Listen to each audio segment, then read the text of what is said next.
tell you, and I know he won't say this, he was a very good basketball player. And when we were growing up, we all had nicknames for each other. His was Fuzz, was one of them, and then it's Harold Victor, so a lot of times we called him Vic. And everybody tried to change their parents' names for some reason. But he has a presentation here that's going to deal with the early medicine and early physicians of Boone County. And so I present to you Dr. Harlod Markesbery.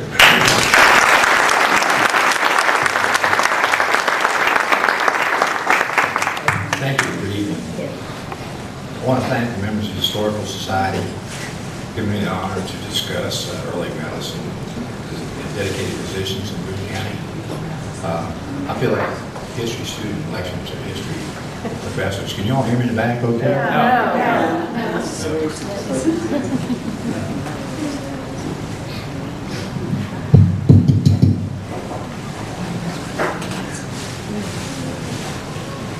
Okay.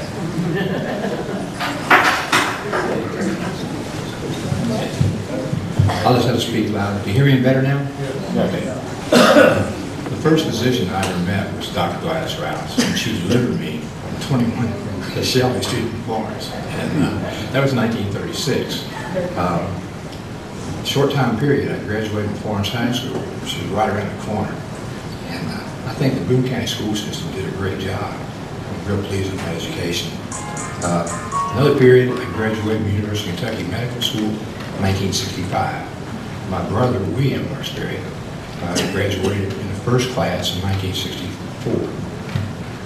Two exceptional physicians, Dr. John Hammond and Dr. Howard Ravenscraft, invited me to practice with them in Hebron. Dr. Hammond and I practiced for 25 years in Canada, so you know a little bit about my background. Presently, I work in Bradford County. So there have been many physicians since our county developed 200 years ago. One of my favorites was Kirby D. Tanner. He was a practitioner in the county, and he was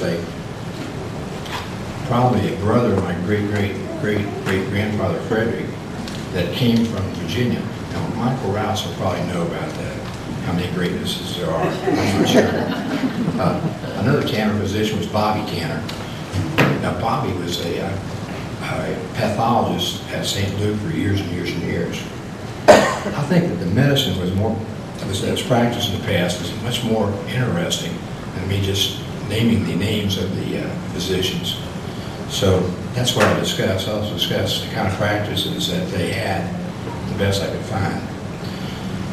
Dr. Grover Cleaver Rankin was born in the late 1800s in Maysville, Kentucky. And he went to Ohio Medical College in Cincinnati. Dr. Uriah Lloyd was in Florence, was probably either supported or was a founder. I know he supported the Ohio Medical College. Dr. Lloyd, some of you may know, lived in Florence, and he was a pioneer in pharmacology.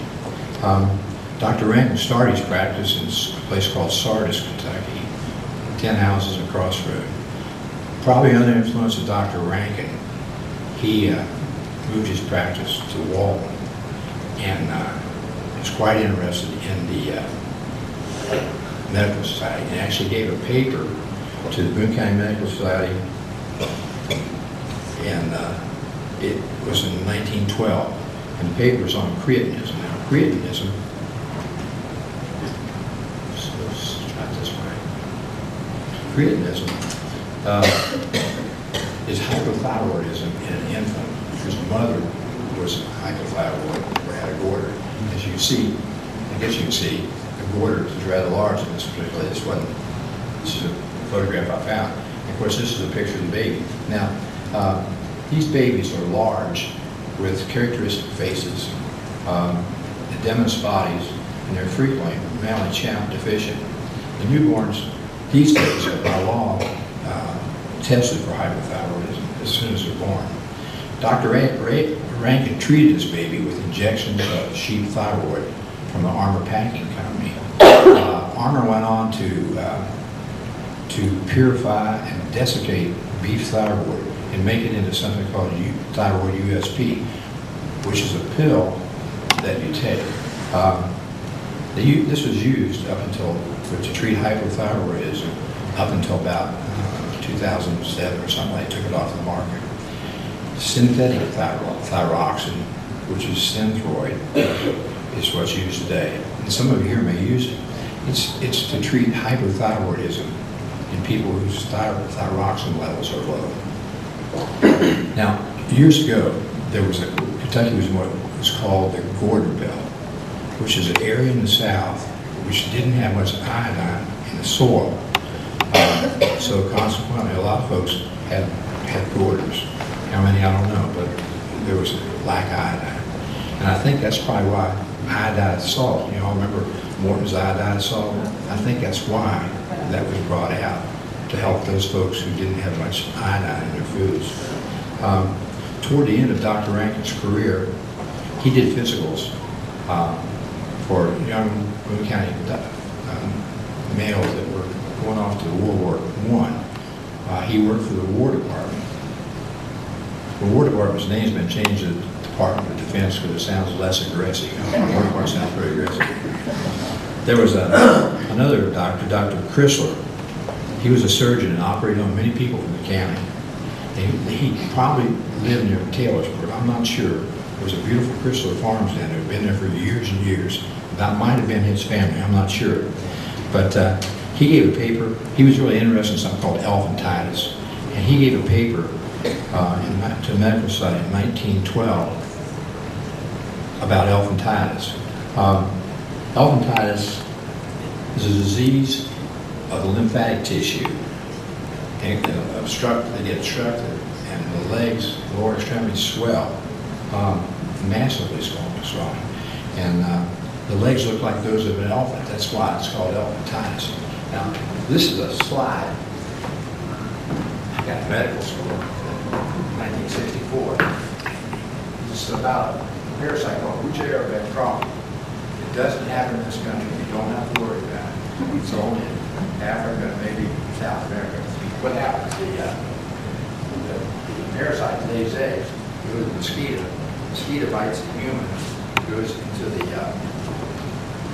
veins, and then into the lymphatic tissue and obstructs. And you can't see, I can't see well up here, maybe you can see better. Notice the legs are quite large here. Now this, I blocked that out because that's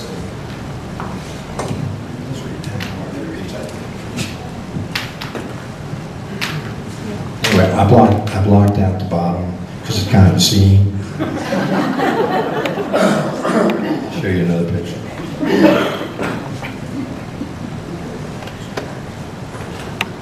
And that's an extreme case of elephantitis, and those legs do look a little bit like elephants.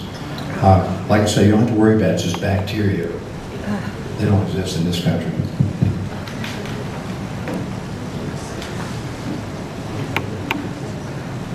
Dr. Chrysler gave this lecture to the Medical Society, and he brought a specimen of one of his male patients' genitalia to the lecture. It weighed 6 pounds. Now, I have a couple patients now. Yeah, all right. That's what it said in the article that I read. I laughed too. I have a couple patients that have lymphedema, not like that, but lymphedema. Dr. L.C. Hafer practiced in pediatrics, and during his later years, he lived across from Dr. Ravenscraft's office in Hebron. And he was quite a gentleman and a really knowledgeable fellow. And I was lucky enough to make some house calls on him. Dr. Hafer was interested in poliomyelitis.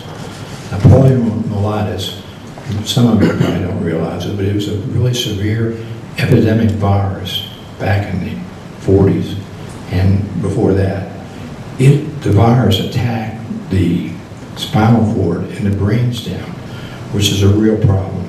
The treatment of the day was like nasal swabs with peroxide or silver nitrate, swabbing the throat with the same, enemas. Probably the most effective thing was community quarantine. And I suspect, not knowing, that they closed some schools down. There was a couple cases of polio. When I was 6 years old, my main prayer was to help me get polio, because there was a fellow named Junior Boat lived up the street. He had one leg was about 4 inches shorter than the other, so I prayed every night not to get polio. When the patient becomes severely ill, he would be transferred to the hospital for supportive care. And Dr. Haver would follow him in the hospital. And Dr. Haver is one of the few doctors around that did cutouts, where he actually cut into the vein, put a needle in it, and gave IV fluids. Now the IV fluids he gave was kind of unique, because then he had an open top jar, poured a saline in, and covered it with gauze. It doesn't sound very antiseptic, but nobody got infected that way. Today, of course, we have plastic IV bottles and a closed system. When the virus became quite advanced, the patient could not breathe, which is a real problem. He was placed in an iron lung. Now, an iron lung looks like that. It's a apparatus. It's a metal container, an apparatus that has a motor in it. The patient's put in the iron lung. His head is outside of it. And then the motor's turned on, and the pressure kind of increases, which blows the air out of his lungs. And then the pressure would decrease, and the air would go back into his lungs. So they kind of breathe for these children. Most of the children, I guess adults had it also. When I was, St. Elizabeth had a couple of these, I think, if I remember what Dr. Haver told me. But anyway, Children's Hospital had a lot of them. Now, I did my internship in Cincinnati General, which is really an old place. I mean, it was really old. And they had a pavilion there. They had about 20 of these iron lung stored, stacked up, because at that point, when I did my internship, polio virus has been pretty well controlled with the Salk vaccines. Now, Dr. Senior occupied the office of the deceased Dr. Delaney across from the Presbyterian Church in Florence, according to Boone County Recorder. And I didn't know anybody knew there was a Presbyterian Church in Florence, except Jim Duval told me last night that that it was next to the town hall. I got a little problem with slides. Anyway, Dr. Senior gave a paper to the Boone County Society in 1912, and it was about enterocolitis. On enterocolitis. Now, enterocolitis is an inflammatory bowel disease which affects the small bowel and the large bowel, causes really bad pain, causes dehydration and diarrhea, and can even cause death. In those days, it was treated with Emmetine injection. Now, Emmetine is part of the Ipecac root, and you can buy Ipecac in a bottle. They used to give them shots, and the shots, Ipecac is very nauseating. It can make you vomit in a heartbeat. So they gave them that. They also used paregoric to stop the cramps in the bowel and ease the pain. And then for some reason, they used strychnine. Now, strychnine is kind of a stimulant. In large doses, it's kind of a poison. So it's kind of a problem. And of course, they also give olive oil enemas. I don't know why olive oil. And bed rest, and lots of fluids, castor oil, salt water, and no rough foods. Now, the concept here was that they were trying to eliminate the offending agent from the body. What was the offending agent? A virus, a parasite, or bacteria. They were trying to eliminate it. How? By making the person vomit, or making it pass it on through. So that was their thinking back then.